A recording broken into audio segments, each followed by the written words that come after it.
Hello students, कैसे हैं आप लोग। आज हम लोग चैप्टर 16 का पार्ट 4 पढ़ रहे हैं। लास्ट लेक्चर में हम लोगों ने न्यूरोलॉजिकल एक्टिव ड्रग्स पढ़ा था, उसमें ट्रांसक्विजिलाइजर पढ़ा था।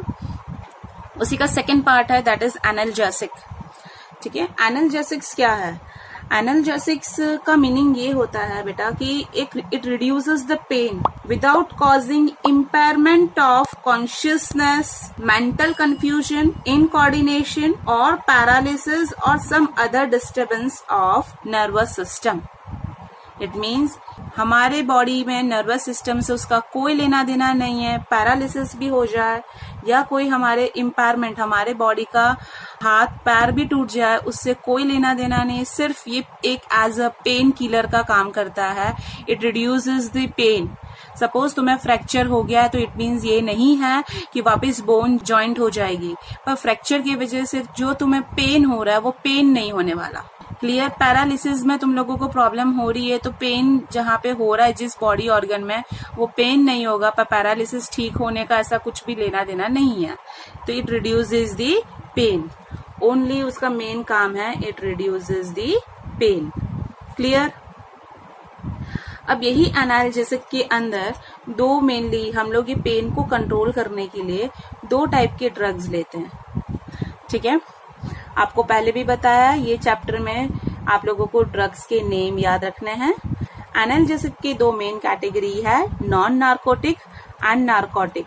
प्लीज बेटा ध्यान से सुनिए, वीडियो के एंड में आप लोगों को मिल जाएगा नोट्स, इसलिए भी सुनिए।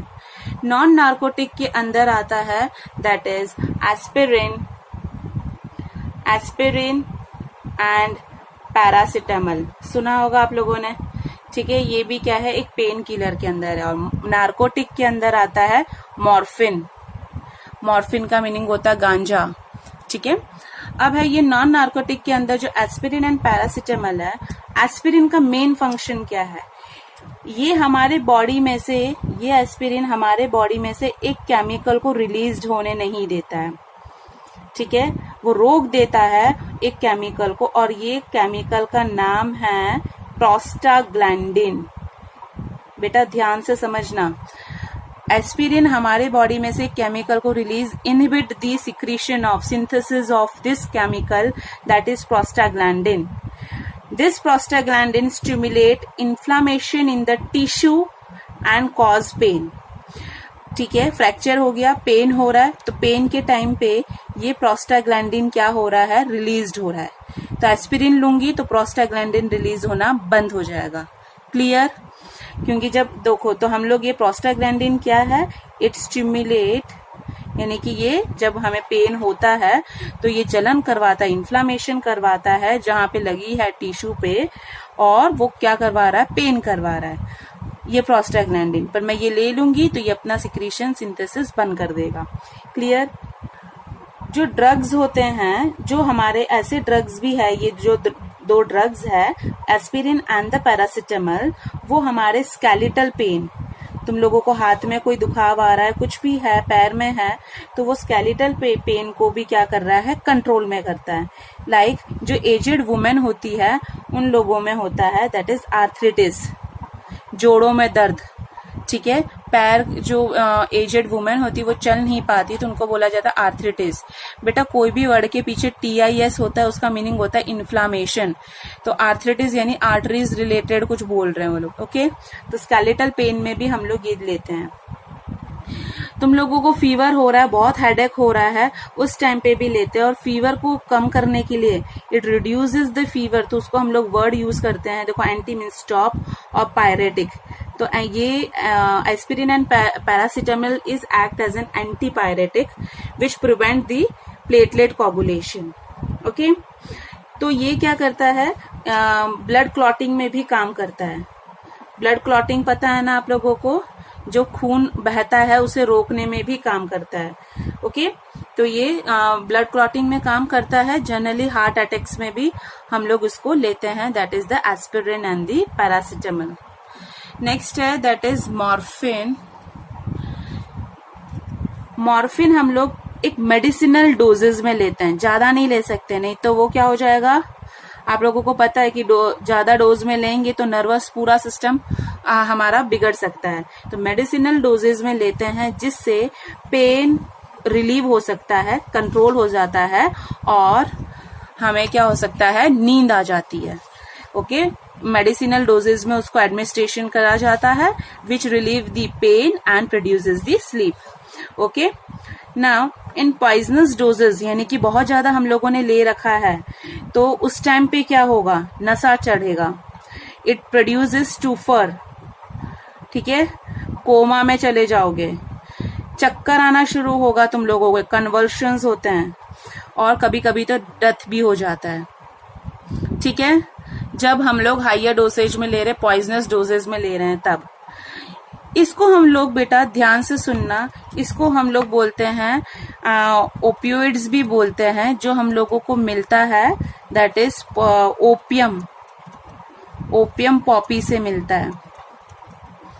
ठीक है, मैं आप लोगों को ये इसका दिखाती हूँ, ये ओपियम पॉपी दिखता कैसे। ये बहुत ही सुंदर सा फ्लावर होता है, वो फ्लावर के एक्सट्रैक्ट से निकाला जाता है लिक्विड, वो लिक्विड को ड्राई करते हैं और फिर वो ड्रग मिलता है दैट इज मॉर्फिन। बेटा ये है ओपियोइड प्लांट, इसके फ्लावर में से हम लोगों को एक्सट्रैक्ट, वो जो तुम्हें राउंड शेप का दिख रहा है ग्रीनिश कलर का, उसमें से भी हम लोगों को वो लिक्विड निकाला जाता है। Generally morphine is used after the post operative process, यानी कि जब ऑपरेशन हो जाता है तो ऑपरेशन के बाद एक पेन रिलीफ दिया जाता है, तो पेन रिलीफ के टाइम पे भी यानी कि पोस्ट ऑपरेटिव टाइप में भी ये मॉर्फिन का हम यूज करते हैं। During the pain of the cancer और चाइल्ड बर्थ, कैंसर के टाइम पे भी, चाइल्ड बर्थ होता है तो जो डिलीवरी हो जाती है तो तब उसके बाद पे मदर को भी दिया जाता है, पर एक रिलेटिव डोज में दिया जाता है। रिलेटिव डोज में नहीं देंगे तो ये सारी केसेस होगी। समझ में आया? ये एनाल्जेसिक बहुत इंपॉर्टेंट है, आप लोगों को ये याद रखना है। एस्पिरिन एंड पैरासिटामोल, मॉर्फिन, ये सब किस तरह से काम कर रहा है। अब नेक्स्ट टॉपिक आता है that is anti microbials. Anti microbials यानी देखो, एंटी यानी कि रेस्ट्रिक्ट, किस तरह से ये माइक्रो ऑर्गेनिज्म को ग्रोथ को रोकता है, उसको हम लोग बोलते हैं दैट इज एंटी माइक्रोबियल्स। अब यही एंटी माइक्रोबियल्स है तो माइक्रोब्स के अंदर हम लोगों को पता है कि कौन कौन है। सपोज बैक्टीरिया है, ठीक है, तो बैक्टीरिया हो जाएगा तो एंटी बैक्टीरियल बोल सकते हैं हम लोग। ठीक है, फंगाई को कॉज कर रहा है तो एंटी फंगाई, पैरासाइट है तो एंटी पैरासाइट, ठीक है, वायरस है तो एंटी वायरल। तो जो भी जिनको भी रोकता है उसके आगे हम लोग ये एंटी वर्ड लगा देंगे। जो बैक्टीरिया को किल करता है तो उसको हम लोग पीछे एक लगाया जाता है, दैट इज सफिक्स होता है साइडल,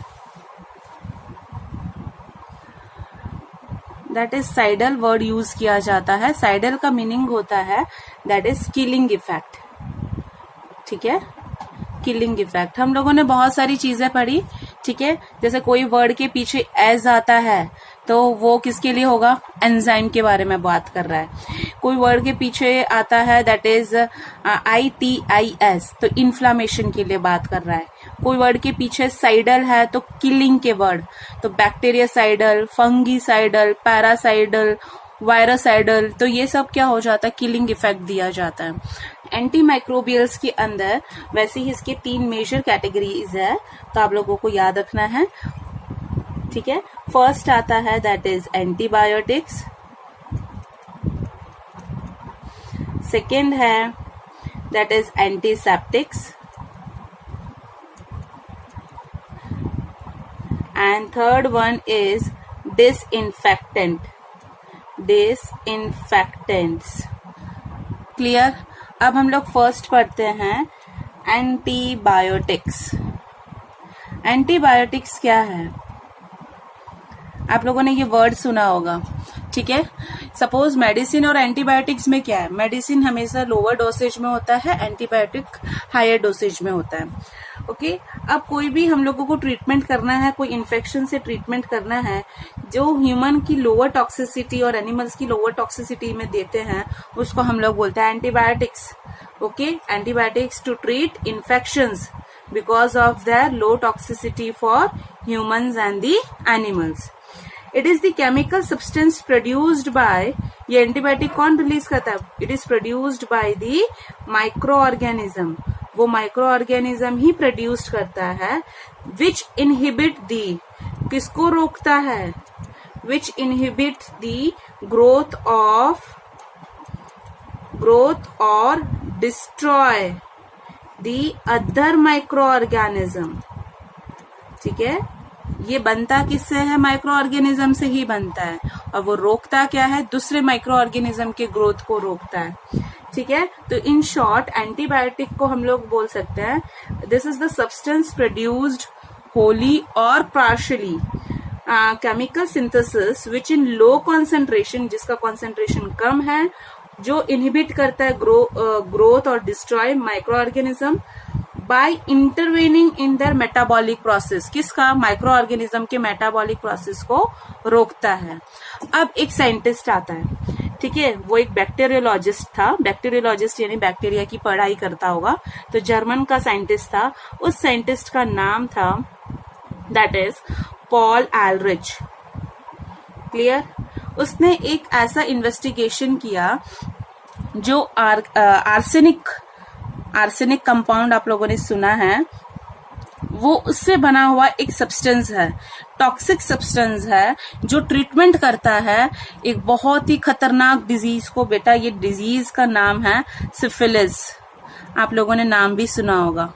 ठीक है, ये जनरली मेल को होता है। तो ये जो सिफिलिस है वो पॉल एलरिच ने एक ऐसा सब्सटेंस बनाया था जिसके अंदर आर्सेनिक कंपाउंड है, और वो क्या कर रहा है? सिफिलिस नाम की डिजीज का ट्रीटमेंट करवा रहा है। तो उन्होंने ये आर्सेनिक कंपाउंड, उसे पता चल गया कि ये सिफिलिस को ट्रीटमेंट कर रहा है, तो उसने क्या कर दिया? उस मेडिसिन का नाम क्या दे दिया? That is आर्सीफिनामाइन। आर्सीफिनामाइन, ठीक है, तो मेन कंस्टिट्यूएंट आर्सीफिनामाइन है, तो उसका जो ड्रग का नेम है वो है सैल्वर्सन। बेटा याद रखना, अब S for salvarsan, S for syphilis, syphilis के लिए सैल्वर्सन है। क्लियर? यहाँ पे भी एक और ड्रग का नाम हम लोगों ने पढ़ा। इसके वजह से ये सिफिलिस कंट्रोल में आने लग गया, तो पॉल एलरिच को क्या कर दिया गया? पॉल एलरिच को 1908 में नोबेल प्राइज दे दिया मेडिसिन का, Nobel prize for medicine. Clear?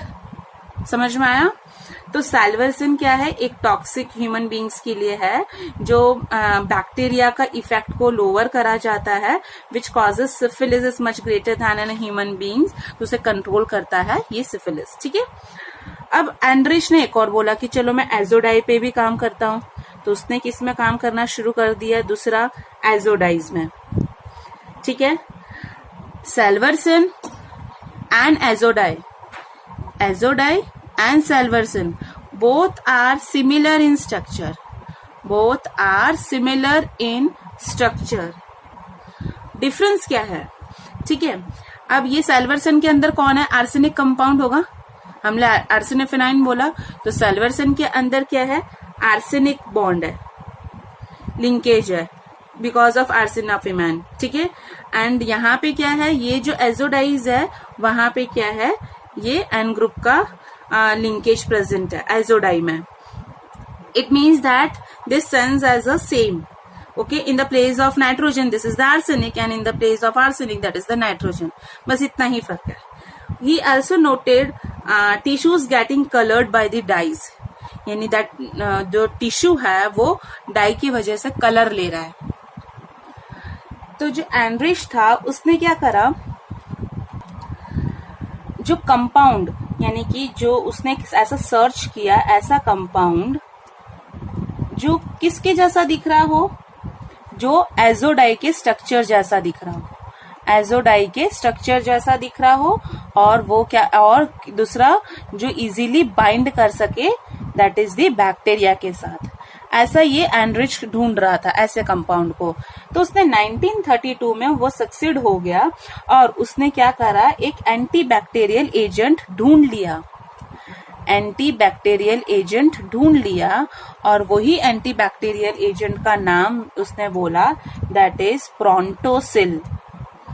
ठीक है, which resembles in structure to the compound, which resemble कौन सा था, that is salvarsan.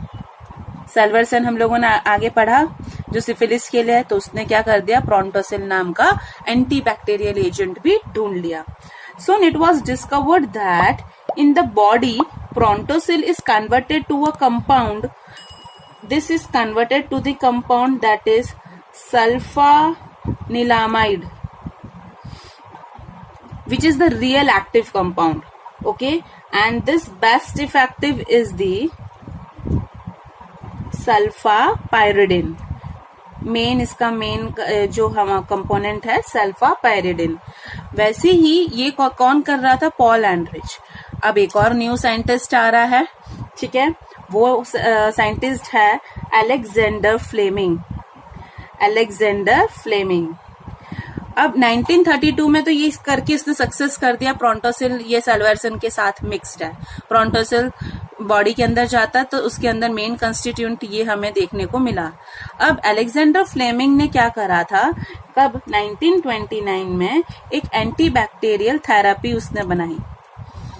ठीक है, एंटी बैक्टीरियल थेरेपी.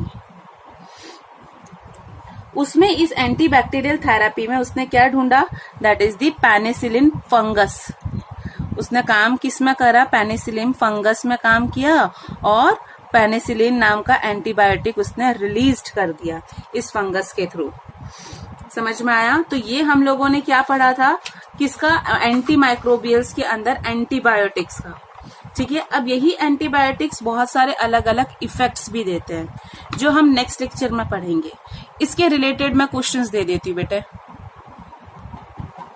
ये क्वेश्चंस है बेटे, ये लिखना है आपको, लर्न करना है.